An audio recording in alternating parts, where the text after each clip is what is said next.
Madam నేను ఇప్పటికే SIT నుంచి నాకు కాల్ వచ్చింది. ఓకే. నాకు డిఎస్పి గారు ఫోన్ చేశారు. శ్రీకాంత్ గారు. మీరు మీ దగ్గరున్న అనుమానాలు, మీ దగ్గరున్న ఆధారాలు తీసుకొని మా దగ్గరికి రావాల్సి ఉంటుందని చెప్పారు.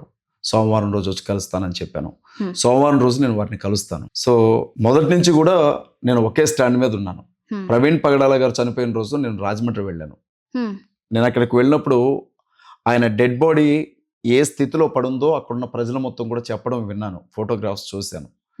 ఆయన యాక్సిడెంట్ జరిగింది అని చెప్తున్నటువంటి ఆ స్థలం దగ్గరికి వెళ్ళాను. ఆ స్థలాన్ని చూశాను. రోడ్ నుంచి ఒక 7-8 అడుగుల దూరంలోనే బండి పడిపోయింది.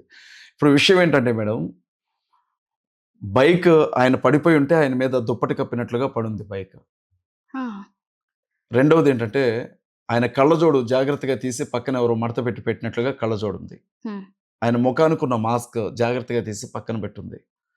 ఆ యాక్సిడెంట్ జరిగింది అని చెప్తున్న ఆ స్థలంలో ఒక కట్టె ఇరిగిపోయి దానికి రక్తం ఉంటుంది. అంత పెద్ద బండి 200 కిలోల బండి మీద పడితే బోన్స్ ఇరుగుతాయి మేడం ఖచ్చితంగా. ఒక్క బోన్ కూడా విరగలేదు. ఎలాంటి బోన్ ఫ్రాక్చర్ అయినట్లుగా ఏమీ లేదు. తలకి హెల్మెట్, జావా హెల్మెట్ ఉంది.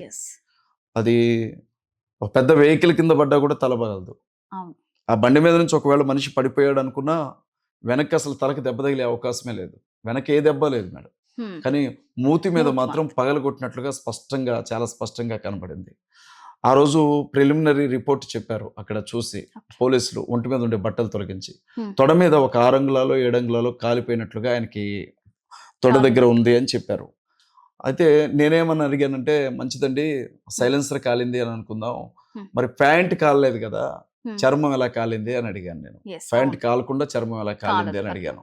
ఒంటి మీద ఉండే షర్ట్ చినగలేదు, ప్యాంట్ చినగలేదు, లోపల దెబ్బలు ఉన్నాయి, ఇది ఎట్లా సాధ్యం అండి అని అడిగాను.